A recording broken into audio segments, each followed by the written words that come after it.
야, 로얄층! 네, 아파트 청약 당첨 소식 정말 오매불망 내 집 마련이 소원인 분들에게는 꿈 같은 소식일 겁니다.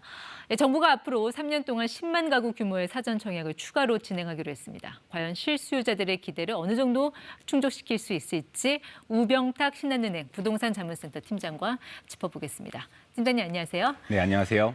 네, 사전 청약은 물량이 관건이긴 한데 일단 10만 가구가 넘게 나온다고 하니까 좀 귀가 솔깃해지는 면은 있습니다. 어떻게 보세요? 네, 이번 물량 자체는 이제 새로 추가로 확보된 물량에 대한 얘기는 아니고요. 네. 기존 대책에서 포함되어 있었던 물량입니다. 인천 검단이나 화성 네. 동탄 이 신도시에 남아있던 잔여 택지 부분이 있거든요. 이 택지에 공급되는 물량들 중에서 네. 민간이 분양을 하는 택지를 공급받아서 공급하는 물량이 있었는데 이 민간 분양 물량까지 사전 청약은 기존의 3기 신도시와 같은 공공 택지에서 공공 물량에서 진행이 됐던 것인데 네. 민간 분양까지 포함해서 적용을 하겠다라고 발표를 한 것입니다. 그러니까 지금까지 정부가 내놨던 사전 청약 물량은 이제 SH나 LH가 지은 그런 공공 분양 아파트였는데 네. 이번에는 민간 브랜드 아파트까지 네. 청약을 진행을 하겠다. 네, 사전 그럼, 청약을 넓히겠다. 그럼 일반 실수요자 입장에서는 좀 뭐가 어떻게 달라지는 겁니까? 네, 우선은 그 공공 분양 사전 청약의 경우에는 기본적으로 이제 정부 이 SH나 공사에서 진행이 되는 브랜드의 아파트로만 공급이 되는데요. 네. 민간의 경우에는 수요자들이 상대적으로 더 선호를 하게 되는 민간 건설사의 브랜드들. 에 대한 브랜드 아파트까지 청약을 네. 할 수 있다는 점에서 수요의 폭이 좀 넓어졌다라는 측면이 있을 수 있습니다. 네, 청약 조건이나 이런 거는 크게 달라지진 않나요? 네, 사전 청약의 경우에는 이제 일반적인 공공택지 분양, 그다음에 지금 이번에 민간 분양에 대해서 확대되는 경우에도 근본 자체는 이제 민간 분양에 해당이 되기 때문에 네. 그 조건을 그대로 좀 쫓아갈 것으로 보이고요.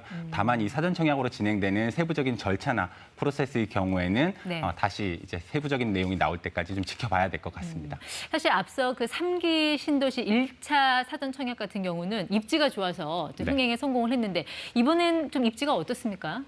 전반적으로 나쁘지는 않고요. 다만 이제 이번에 포함되어 있는 민간 분양의 경우에는 2기 신도시, 그러니까 인천 검단이나 동탄 2기 신도시 지역하고 네. 일부 이사 대책에서 발표됐던 서울 지역 내 물량들이 좀 포함이 돼 있습니다. 우선 2기 신도시의 경우에는 상대적으로 3기 신도시에 비해서 서울과의 접근성이 상대적으로 좀 떨어지는 편입니다. 네. 좀 멀기는 하고요. 대신에 2기 신도시는 3기 신도시보다 당연히 먼저 진행이 됐었기 네. 때문에 주변의 편의시설이라든지 이런 것들이 이미 확보가 되어 있는 경우들이 많아서 네. 그런 점에서는 강점이라고 할 수 있겠습니다. 조금 전에 서울도 포함이 돼 있다고 말씀하셨는데 네. 어떤 이사 지역이 대책에서 포함이 돼 있습니까? 진행하기로 했던 역세권 공공주택 개발이라든지 아니면 이제 공공주도 개발 이 중에 상당수 지역들은 영등포 일부와 그다음에 은평, 도봉 일대가 네. 주로를 이루고 있습니다. 어쨌든 2기 신도시나 3기 신도시에 비해서는 서울 관내에 있는 지역이라서 기본적으로는 접근성이나 교통의 편의성 같은 것들이 좀 더 유리한 측면은 있겠습니다. 네, 정부가 이렇게 상대적으로 나쁘지 않은 입지에 이렇게 민간 분양 물량까지 사전 청약을 확대하기로 한 게 네. 시장에 좀 어떤 효과를 기대하고 있는 건가요? 우선은 공급량에 있어서는 크게 변동이 없다고 하더라도 직전에 이제 3기 신도시의 사전 청약에서 사전 청약을 통해서 시장에 존재하는 좀 다소 과도하게 형성돼 있던 매수 수요들을 네. 흡수할 수 있다라는 것들을 3기 신도시의 사전 청약을 네. 통해서 이제 확인을 한 것 같고요. 그 부분에 자신감을 얻어서 네. 이른바 패닉 바잉이라고 하는 현상들을 좀 잠재울 수 있는 방안으로 이런 사전 청약을 도입하는 걸 통해서 매수 수요들의 일정 부분을 좀 밀어놓는 거죠. 사전 청약 당첨되면 네. 입주될 때까지는 이제 집을 살 수 없으니까요. 네, 그러니까 계속해서 이제 공급을 해줄 테니까 너무 서둘러서 사지 말고 기다려라라는 신호라는 의미. 시류에 밀려서 네. 패닉 바잉하는 현상은 멈춰달라라는 시그널을 계속 보내는 것으로 판단됩니다. 근데 이제 어쨌든 이게 공급 자체가 늘어나는 게 아니라 예정된 물량, 그 일정을 좀 앞당기는 거라서 네. 일각에서는 아랫돌 빼서 윗돌 끼우는 거 아니냐 이런 지적도 있던데요. 네, 다만 그럼에도 불구하고 정부가 이제 공급을 지속하겠다라고 하는 시그널을 줬는데 그 속도가 관건이었거든요. 그러니까 사전 청약이라는 것이 나왔던 이유도 바로 그 부분이었고요. 네. 그러니까 원래의 청약, 본 청약까지 기다리다 보면 너무 길어지다 보니까 그때까지 계속 가격이 물량이 없어서 올라가는 것들을 막기 위해서 네. 사전 청약으로 당겼던 것이고 그런 점에서는 일단 공급을 받은 사람 입장에서 보면 심리적인 네. 안정감이 있을 수 있거든요. 이런 형태를 통해서 오래 걸릴 거라고 얘기했던 부분들을 점점 당겨서 할 수 있는 부분을 통해서 네. 공급이 계속 되고 있구나라는 시그널을 줄 수 있다는 점에서는 긍정적으로 평가할 부분이 있다고 생각이 됩니다. 보통 이제 청약의 경우에는 뭐 본 청약도 있고 사전 청약도 있고 특별 공급도 있고 굉장히 네. 다양한데 이번 같은 경우는 좀 어떤 청약 전략으로 접근을 해야 당첨 가능성도 높이고 내 집 마련 기회도 잡을 수 있을까요? 네. 우선 좀 주의하실 부분들이 뭐냐면 이 사전 청약 그다음에 특별 공급 각각의 요건들이 다 제각각입니다. 소득에 대한 요건이 있는 경우도 있고요. 가점에 대한 판단도 조금씩 다를 수 있고 네. 무엇보다도 이제 청약 접수를 하는 웹상에서 보통 하게 되는데요. 이 청약 접수를 받는 것도 종류별로 틀립니다. 그래서 일반 분양의 경우에는 청약 홈이라고 하는 곳을 통해서 하지만 이제 사전 청약이나 아니면 특별 공급 같은 경우에는 LH에서 만들어 놓은 별도의 사이트, 사전 청약, 네. 성기 신도시 사이트, 그다음에 신혼희망 타운 같은 경우에도 역시 LH의 별도 접수 사이트를 통해서 해야 되기 때문에 네. 이런 곳들을 좀 유념해서 알아보실 필요가 있고 해당 홈페이지에 보면 사전 청약의 각 조건과 일반 분양의 각 조건들이 다 다르게 조건별로 구비가 되어 있습니다. 네. 그래서 우선은 막연히 청약에 대한 것들을 계속 그냥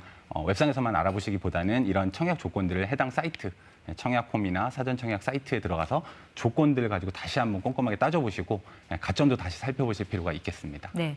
어쨌든 요즘 아파트 청약 시장이 굉장히 뜨거운 것 같습니다. 저희가 지난번에는 이제 강남에 있는 어떤 아파트 네. 사전 청약 굉장히 이제 경쟁률이 높았던 사례를 높았었죠. 봤지만 네. 이번에는 이제 과천이에요. 네. 네. 과천 같은 경우에 52채 모집하는데 한 3만 명이 몰려서 경쟁률이 718대 1. 왜 이렇게 많이 몰렸을까요? 네, 과천 지식정보타운, 소위 이제 과천 지장타라고 하는 지역에서 분양된 공공 마지막 분양이었었거든요. 우선 뭐 과천이라고 하는 지역이 서울의 그 강남을 포함한 일부 구를 제외하고는 경기도이지만 서울의 다른 구에 비해서는 가격도 가장 높은 지역 중에 하나고요. 네. 강남 접근성이 당연히 좋다라고 하는 점.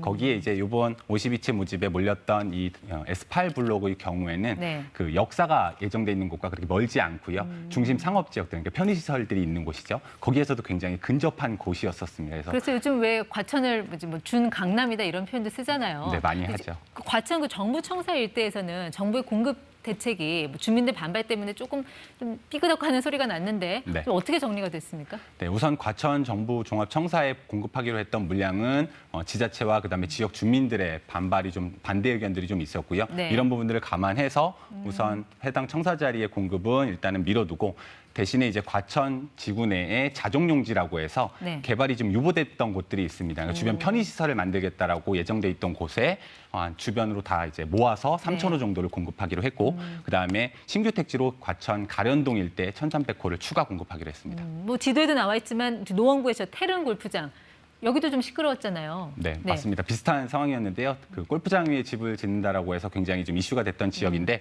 원래는 태릉 골프장 전체 부지의 절반 네. 정도는 편의시설을 짓고 그다음에 절반 정도는 1만 호 정도를 공급하겠다라고 했었던 거였는데 역시 지역 주민들의 반발 이런 것들을 고려해서 3,200호를 줄인 6,800호를 골프장 내에 공급을 하고 거기에서 부족해진 물량들의 상당수를 대체하기 위해서 하계 5단지라든지 아니면 상계마을과 같은 곳에 추가적으로 더 물량을 확보하기로 했습니다. 어쨌든 기존 계획에서는 약간 모양새는 좀 후퇴한 네, 그런 변동이 시기네요. 있을 수 있는데 약간씩 줄어드는 모양새는 있는 것이 맞습니다. 이게 정부가 이제 이런 뭐 사전 청약 뭐 물량 뭐 공급 대책 계속 시그널을 주고 있는데 시세보다 좀 더 저렴하게 살 수 있는 그런 어떤 정책도 하나 내놓은 게 있습니다. 누구나 집이라고요. 일단 슬로건 자체가 굉장히 파격적이긴 한데 이게 정말 누구나 집을 가질 수 있는 프로젝트예요. 그럼 어떻게 해주겠다는 거예요? 네, 우선은 좀 지켜보기는 해야 되겠지만 기존에 있었던 재료들을 여러 가지로 좀 섞은 형태라고 보여집니다. 개념적으로는 처음에 분양을 할 당시에는 6에서 16%, 그러니까 대략 한 10% 정도의 자금만 네. 납부를 하고 들어가서 살 수 있게 됩니다. 대신에 이제 입주하고 나서 10년 동안에는 소유자가 아니라 임차인으로서, 그러니까 10년간 임대로서 거주를 하다가 네. 그 뒤에는 분양으로 전환해서 이제 매입을 할 수 있는 옵션이 주어지는 형태이고요. 그때 시세 차익은 어떻게 되는 겁니까? 그러니까 기본적으로는 이 임대를 살 때에도 주변 시세보다 임대가를 좀 낮게 해서 네. 살게 되고요. 그다음에 분양 전환을 하는 것도 사전에 정해져 있는 가격. 네. 그러니까 분양할 당시, 그러니까 분양 전환을 할 당시에 아주 높아져 있는 가격이 높아져 있다고 하더라도 그 금액이 아니라 사전에 예정되어 있던 좀 낮은 가격으로 분양을 받을 수 있도록 한 제도입니다. 네, 뭐 다음 주에는 또 수도권에서 14만 가구 규모의 뭐 신규 택지 발표된다고 하는데 네. 그때 또 다시 팀장님 모시고 이야기 들어보도록 하겠습니다. 네. 네, 지금까지 ETY 우병탁 신한은행 팀장과 함께했습니다. 고맙습니다. 네, 고맙습니다.